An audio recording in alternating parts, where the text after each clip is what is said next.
hari ini kita mau preskon. Kita baru aja nangkep satu pembajak dari Beyond Combat Showbiz 5, inisialnya BM. Jadi kita ikutin aja prosesnya. Intinya kemarin tuh udah sampai naik sidik. Jadi ya kita lihat aja lah nanti gimana. Ini dibajaknya buat ditampilin gimana atau Di gimana, TikTok, Bang? di TikTok. Potongan-potongan atau gimana? Live dia live.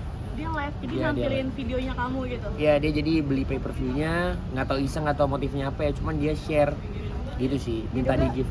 Diduga orangnya ini berarti ngambil keuntungan juga salah sendiri. Mestinya ya. Ada berapa orang yang dilaporin ke kamera? Ada beberapa ya yang sampai naik sidik nih, ada satu dari Makassar, inisialnya BM. Ada berapa orang mungkin yang udah ketangkep di sini? Satu Satu Ini orang, satu si BM ya. itu sendiri. Itu Iya. kasusnya sejak kapan sih kabur perkara ini? Beyond Combat Showbiz 5 itu Juni 2025. Dari Juni 2025. Iya, Juni 2025 benar. Berarti kasusnya dari 2025 sampai sekarang. Benar. Kurang lebih gitu ya. Ini jadi kita hari ini bakal preskon.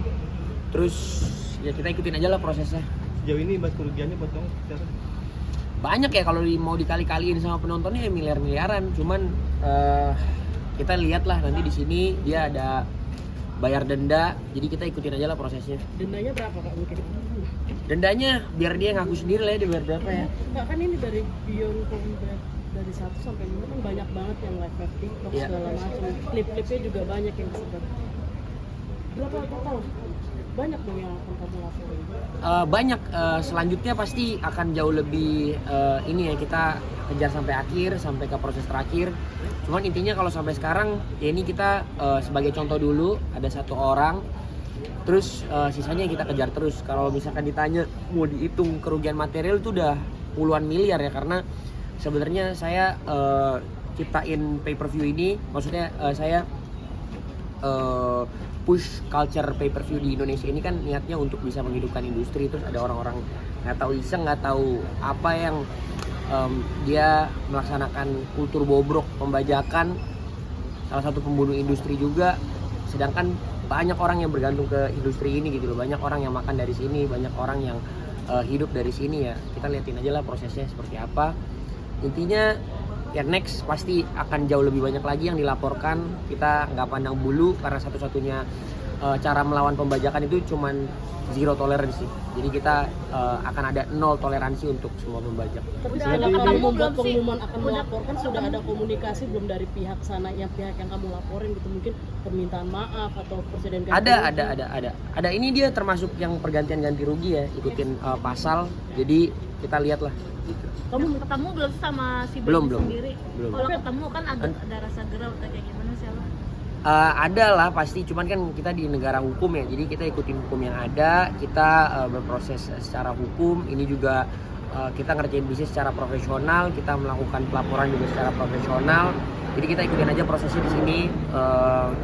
Ya saya cuma bisa kasih tahu itu sih, karena kita cuma ikutin proses aja. Tapi dari kamu sendiri ada patokan nggak sih harus membayar berapa sih orang ini?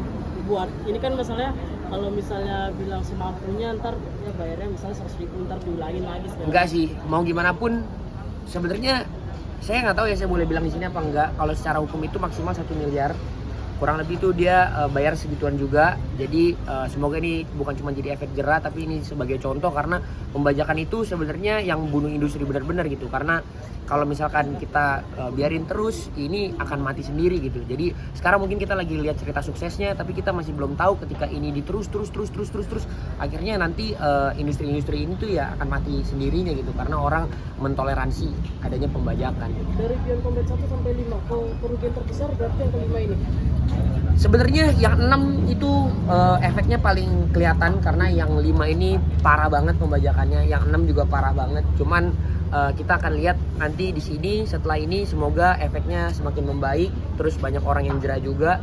Karena bukan cuma jerah ya, karena ini kita benar-benar kejar. Jadi kita bukan nyekor, kita bukan ngebluffing, tapi ya Beyond Combat Showbiz bersama video bukan cuma ngomong doang, ini beneran dikejar. Sekarang kita lagi ada di Polda Metro Jaya. Saya memang kalau boleh tahu untuk pay per view-nya sendiri bayarnya berapa? Sebenarnya bayar cuma 50.000 ya. Per bulan atau per Satu event per sekali nonton. Pay per view itu one time pay per view sebenarnya singkatannya. Jadi sekali nonton, sekali bayar. Terus intinya dia bayar 50.000, terus dia rekam pakai HP yang lain, terus dia sebarin aja gitu. Tapi udah komunikasi belum sih sama yang akan kamu laporin ini? Nggak ada sih, cuman dia coba komunikasi ke saya lewat orang-orang terdekat, tapi saya nggak. Dia kasih tahu nggak Rinci Rinci ini kayak apa alasannya? Pertama nggak ngaku ya. Oke. Pertama nggak ngaku, tapi saya bilang ya udah ikutin prosesnya aja. Jadi ya sekarang kita makanya ada di Polda Metro Jaya. Bang, dari pembajakan tersebut kan di live TikTok itu tahu nggak berapa top view dia dari hasil pembajakan tersebut? Wah, kalau yang ngomongin top view banyak ya, ada yang ratusan ribu, ada yang ini. Cuma nih salah satu yang dengan bukti terkuat ini yang inisial WM. Jadi kita makanya ada di sini sampai proses sidik. Jadi kita lihat aja nanti. Ada penurunan tontonan nggak sih? Langkah kamu melaporkan ini ke Polda akan nanti nextnya kamu akan bikin event yang serupa akan kapok juga mereka ini. Cuman usaha doang kita bisa lakukan. Kalau kapok nggak kapok ya kita lihat. Makin lama kita akan makin keras. Mungkin satu-satunya orang yang sekarang berani ambil langkah radikal baru saya. Cuman saya yakin sama kayak pertama kali saya bikin pay per view, banyak yang nggak percaya, banyak yang nggak tahu ini tuh efeknya bakal kayak apa, ngapain nonton bayar dan lain segala macam. Terus akhirnya sekarang industrinya berkembang, banyak yang orang ngambil langkah yang sama, wadahnya jadi makin besar.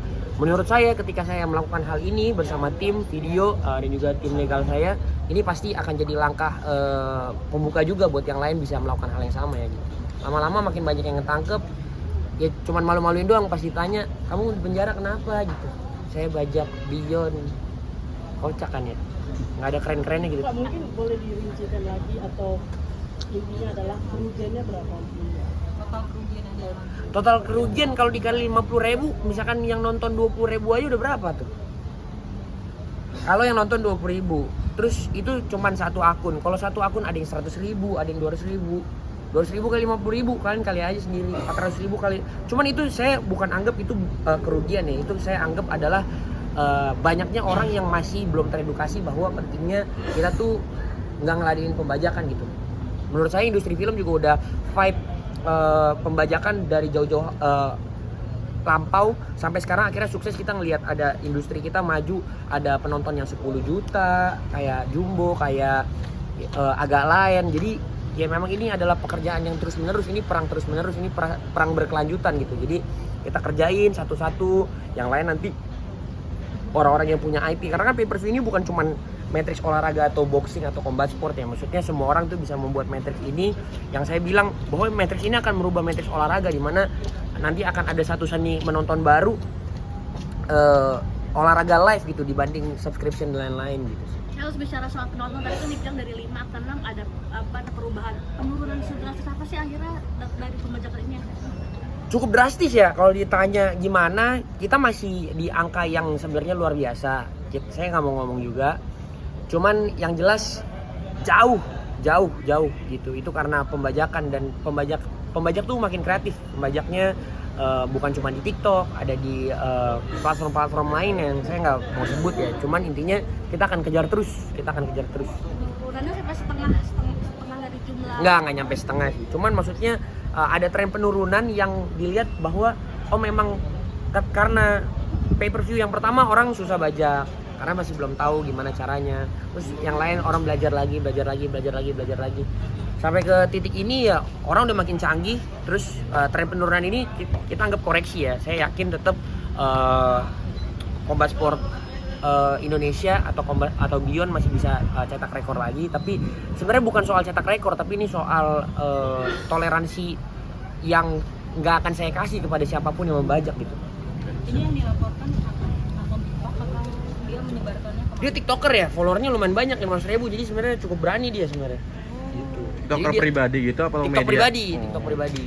Tapi memang orang ini sering Melakukan hal sama itu gitu. atau Saya nggak tahu ya, saya nggak kenal. Cuman dia kenal beberapa teman saya yang deket. Jadi minta tolong sih sebenarnya waktu itu. Jadi kayak kalau saya pribadi, saya cuma mau bilang bahwa mungkin denda yang dia bayar ini bisa melepaskan dia dari proses selanjutnya dari penyidikan. Tapi buat saya banyak orang di luar sana yang memiliki harapan di industri ini, banyak orang di luar sana yang udah merogoh kocek untuk mendukung industri ini. Ya orang-orang yang bajak termasuk BM ini nggak bisa lari dari orang-orang itu gitu. Jadi saya akan tetap kejar. Terus buat saya ya buat saya tuh aduh kalau ada hukuman yang lebih parah sih saya pengen ya gitu. Jadi Geram banget ya. kalau saya pribadi jujur geram gitu.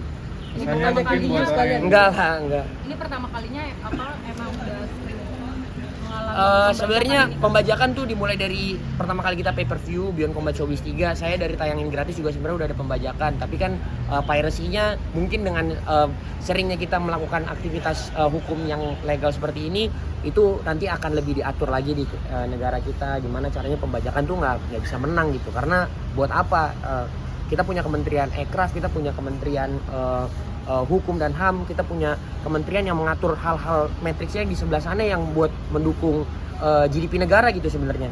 Kalau dilihat secara garis besar, ketika ada muncul sebuah industri akan banyak serapan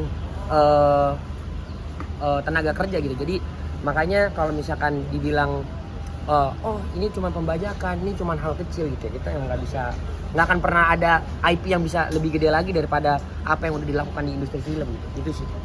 Terakhir Terakhir ada mungkin. yang mau disampaikan buat BM dan BM lainnya.